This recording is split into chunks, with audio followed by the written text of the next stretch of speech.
Good morning, everybody. Welcome to Gamehole Con. I'm B. Dave Walters. I'm Satine Phoenix. And I am Adam Bradford, and I'm the Chief Development Officer at Demiplane. And Demiplane is presenting incredible streamed games for the next 2 whole days. So you can join us for the entire time. Just get some snacks, a little bit of water, make sure you stay hydrated, and stay in here with us for this marathon over the next couple of days that is all benefiting Extra Life, which is an incredible cause here from Gamehole Con.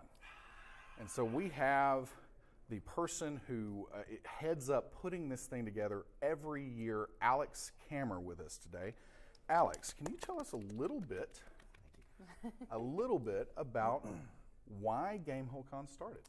Well, it was like most things that are fun, it was a bad idea that got a little out of control. My friends and I thought that would be fun to put together a convention because we lost, as you all know, Gen Con went from Wisconsin to Indianapolis, and we thought, well, that kind of is a bummer.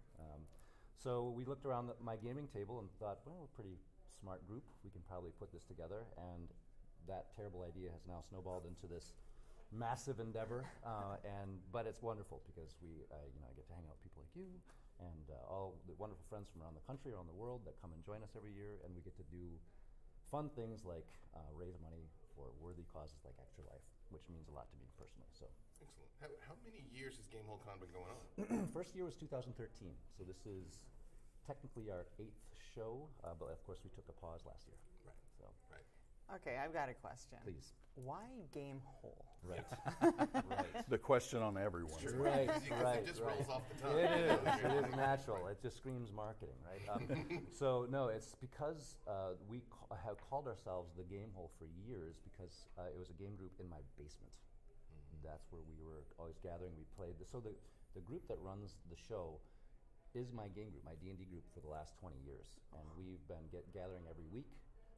So when we were talking about putting together a convention, and we're going to put all this time and effort, we thought it has to be called Gamehole Con because that's who we are. And if we, came up with any other name, it wouldn't be who we are, and would be too much of a commercial venture. This is a fun thing. This is a joy thing. This is just for pure enjoyment and for supporting the gaming community. So that's why. And the Gamehole itself is an actual physical location that, as a collector, I collect action figures, but it's super impressive what is in there. Can you tell us a little bit about the physical Gamehole? It is like a shrine. It is like a high holy place. Like you should be coming in with a torch when you walk in. Well, that's very kind. Yeah, the Gamehole actually is, it's my game room. It is now, much to my family's delight, not in my house anymore, not in the basement. It is now above another business that I own, and it is a separate room suite where I house my gaming collection. So I collect vintage D&D things from the start of this hobby to present day, and I have a big gaming table, and we still gather once a week to play D&D there or other games. So. And you just got a new piece of treasure, which is the original map. Sure.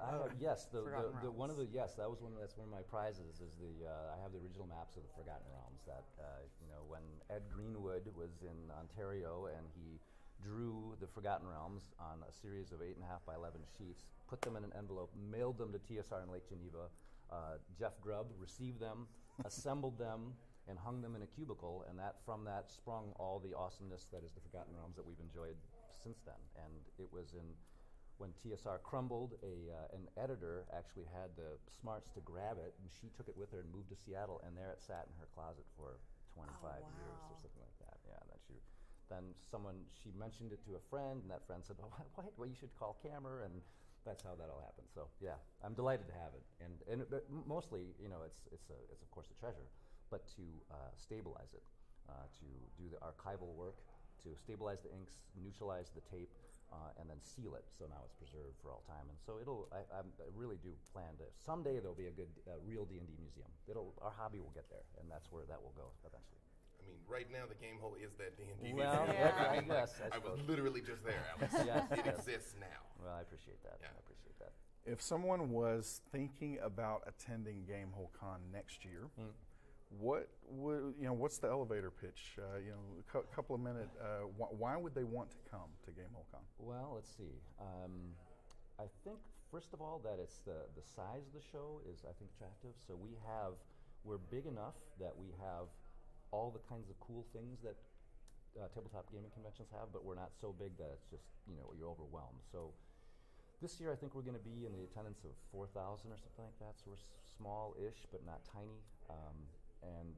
Again, I think at the end of the day, it's run with the right spirit, and that is joy. And so we try, everything we do is for fun and to maximize the attendees' experience. So we don't have inflated badge prices. We try to make everything we do is to make a seamless experience for the attendees. Like the packets work, badges are cool, everything is set up, your games start on time, we have wonderful volunteers, but we have the biggest Adventure League hall in the world. We have a massive free games library. So we have all the things that a good show has, but without the hassle, I guess. Free parking, for example. We spend money to buy out the parking of the Alliant Energy Center, so attendees don't have to pay for it. Because again, we're not trying to make money. We break even every year. That's great. So we really do try to make the experience as frictionless and as seamless and as fun as possible. So. You have exquisite taste in streaming partners also. That's true. I'm very fortunate, my friends. I might be a little biased, but Gamehole Con really is my favorite show of the year, and I go to all of them. And the feeling and the spirit is just incredible. So if you can make it to Wisconsin and you're able to do it, highly recommend coming to Gamehole Con. So we have some games coming up. Mm-hmm.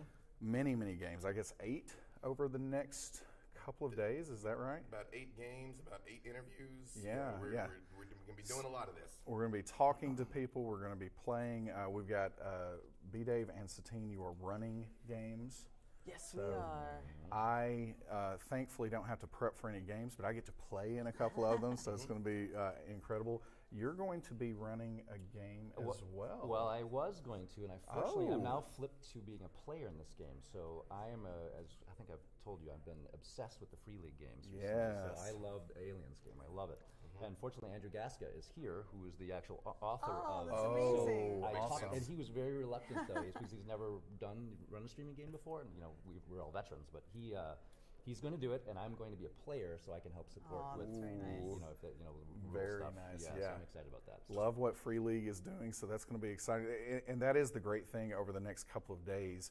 We have some wondrous variety in what we are playing. So we have vampire games, we have Dungeons and Dragons, Aliens going to be played, and then we also have a Ghostbusters game. Right. So if you want to check out some of these new games, this is a great opportunity to do it.